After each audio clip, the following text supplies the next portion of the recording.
Did you know there's a flaw in the iPhone that allows attackers to completely drain your bank account? And it only takes about 10 seconds for it to happen. 5-10 seconds. I got to that fast where I can do it just right there. In this video, I'm going to describe and tell you exactly what this problem is and how you can address it so that you are safe and your bank account doesn't get drained. Hey, cyber heroes, welcome back to my channel. If you're new, I'm Boyd Clues, internationally recognized cybersecurity expert. And if you want to join me on this journey, be sure to like this video, subscribe to the channel, and hit the red bell so that you're notified whenever I drop new content. Let's go. All right, cyber heroes. I was recently watching this story on the Wall Street Journal of how this hacker ring was literally generating millions of dollars by using people's stolen iPhones. And it just blew my mind because the concept itself is so simple and so is the attack vector because we make it entirely too easy. So in Minnesota, there is this hacker ring. There's this guy by the name of Aaron Johnson. And Aaron Johnson, they use a social engineering tactic in order to steal people's iPhones and their information and ultimately drain their bank accounts because of this flaw that's in iOS. And it's way too simple. And the reason why it's too simple is because we live in a world of convenience. It's way too easy for me to log into my bank account on my phone, to log into my medical charts, depending on what medical facility I go to. All of our information is on this small device. The challenge is it's protected with a password, and passwords are just inherently bad, right? If you're not familiar with what social engineering is, you've probably gotten an email trying to phish you, telling you that you won $1 million from a Nigerian prince that happened to be your second cousin. Just send me your bank account information and we'll wire you the money. You will not believe how many people actually fall victim to that. What they were doing is they were preying on college students that were looking for drugs, and they would schedule these meetups for them to purchase the drugs. And so what the attackers would do is they would take the person's phone and say, hey, I'm going to send you this information on your phone so you can get this, so you can pay me. And what Aaron's team would do is they would pretend like the phone had locked and say, hey man, your phone locked. Can you give me your password so I can unlock it? They give them the password, and that's where the game is over, guys. Game over. In about 10 seconds, what they would do is they would change the person's password, remove Face ID, turn off Find My iPhone. And sometimes they would physically harm the person who they stole the phone from, or they would just run off and leave. At the end of the day, if I scheduled a meetup to buy drugs, am I really gonna call the cops? Of course not. Of course not. So what they would do is they now have control of the person's iOS device. And you may be thinking, all right, Boyd, so they got access to the phone. Now what? I mean, what does that even mean? Many people have their credit cards built into the iOS wallet.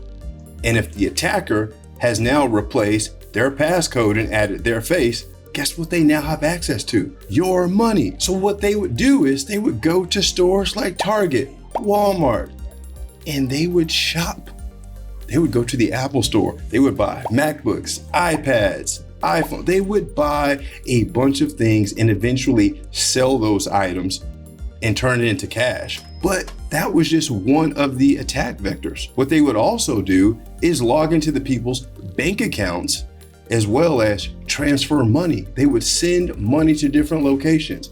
Because remember, if you have enabled Face ID and you're using the password keychain, all it takes is either your face or the passcode to unlock that device to access all of your sensitive information. Even if the password didn't let them log in, what's the second piece that's on the phone that would give the attacker the information to access the bank account?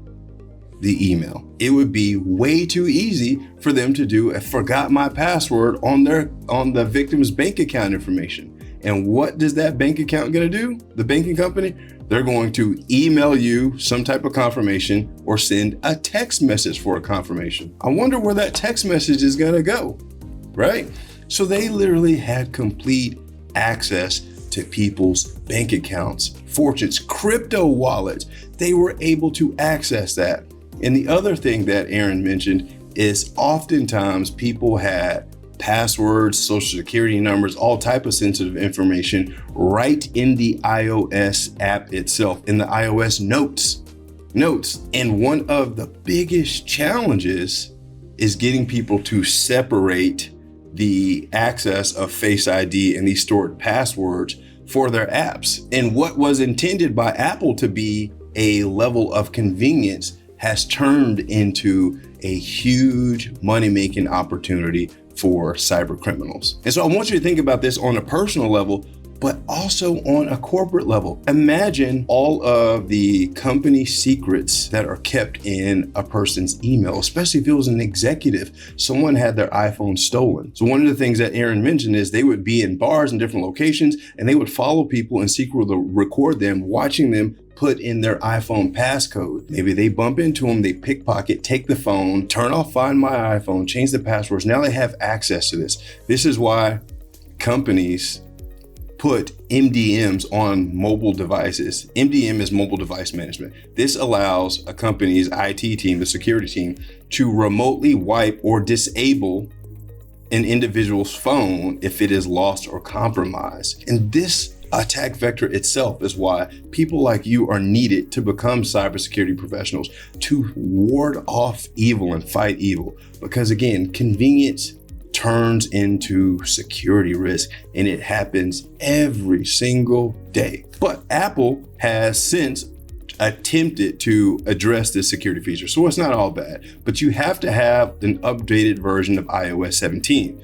So inside of the settings in the iOS, so if you were to go to settings and then go to Face ID and passcode, and then of course you got to put in your passcode, there is a section in there that says stolen device protection. And what this will do is allow, or should say not allow, individuals to make purchases or turn off certain features on the iPhone if this iPhone is in a location that it's not aware of. So with that being said, you have to allow Apple to track your location if this feature is going to work. But my recommendation is to not store your passwords, especially in the iOS vault, and make your password as complicated as possible. Not just a 4-digit or 6-digit PIN, but add letters to it and make it as complex as possible.